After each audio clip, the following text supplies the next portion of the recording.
Hello my beautiful family, welcome back to my channel. কেমন আছো তোমরা? আশা করছি সবাই খুব ভালো আছো। আজ আমি তোমাদের সঙ্গে শেয়ার করব একটা ডেইলি কলেজ মেকআপ লুক, কিভাবে কি ইউজ করবে। তো বেশি কথা না বাড়িয়ে শুরু করা যাক। আমি চলে এলাম ড্রেস চেঞ্জ করে। এবার আমি গলার সামনে ভালো করে একটা টাওয়াল দিয়ে নেব, কারণ আইস প্যাক করব, জল পড়বে নয়। আইস প্যাক করা তো কতটা গুরুত্বপূর্ণ মেকআপের ক্ষেত্রে তোমরা তো সবাই সেটা জানোই, কারণ আইস প্যাক করে নিলে তুলনামূলক অনেকটাই ঘাম কম হয়। আর যারা খুব বেশি ঘামো তাদের তো আইস প্যাকটা দরকারই দরকার। যেমন আমি প্রচুর পরিমাণে ঘামি, তাই আমি তো মেকআপের ক্ষেত্রে আইস প্যাক করে তারপরে মেকআপ করি। তোমরাও কিন্তু যারা যারা খুব ঘামো তারা কিন্তু আইস প্যাক করতে ভুলো না। ভালো করে আইস প্যাক হয়ে গেলে মুখে ইউজ করবে টোনার।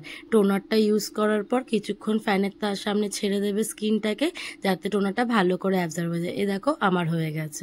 এইবার একটু তুলনামূলক বেশি সানস্ক্রিন ইউজ করবে, কিন্তু ভালো করে সানস্ক্রিন ইউজ না করলে মুখে ট্যান পড়বে। আর শুধু মুখে না, হাতে গলায় যেই সমস্ত জায়গায় সূর্যের কিরণটা ডাইরেক্ট পড়ে সেই সমস্ত জায়গায় ভালো করে সানস্ক্রিন অ্যাপ্লাই করে নিতে হবে, নাহলে কিন্তু ট্যান পড়বেই পড়বে।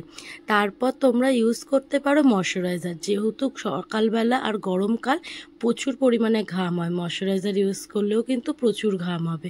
তাই আমি ময়শ্চারাইজারটা স্কিপ করে চলে যাব ডাইরেক্ট সিসি ক্রিমে। আমি যেহেতু সিসি ক্রিম মাখছি তাই বললাম, তোমরা চাইলে বিবি ক্রিমও ইউজ করতে পারো, কারণ সকালবেলা তো আর ফাউন্ডেশন মেখে কলেজে যাওয়া যায় না। তাই বিবি ক্রিম বা সিসি ক্রিমটাই ইউজ করো, আর সেটাও একদম কম পরিমাণে, যাতে একটা ন্যাচারাল লুকও থাকে আর একটা গ্লোও থাকে ফেসে। তারপর ভালোভাবে ওটাকে ব্লেন্ড করে নিতে হবে। ব্লেন্ড করার পর একটা কম্প্যাক্ট পাউডার দিয়ে আমি সেট করে নিচ্ছি। তোমরা যদি চাও কোনো রকমের সেটিং পাউডার দিয়েও সেট করতে পারো। আমি কম্প্যাক্ট পাউডার দিয়ে সেট করলাম, তোমরা যে কোনো একটা পাউডার দিয়ে সেট করলেই হলো, কিন্তু ওটা ওয়াটারপ্রুফ হতেই হবে, না হলে গরমে ঘেমে সব মেকআপটা নষ্ট হবে। আমার কমপ্লিট হয়ে গেছে কম্প্যাক্ট লাগানো। এই দেখো, এবার আমি লিপস্টিক, কানের আর চুলটা বেঁধে চলে এলাম। কেমন লাগছে বলো তো আমাকে? এবার একটা লাইক কিন্তু করতেই হবে আমার জন্য, আর কমেন্টে জানিও কেমন হয়েছে, আর সাবস্ক্রাইব করে দিও। ওকে বাই, আবার নেক্সট ভিডিওতে দেখা হবে।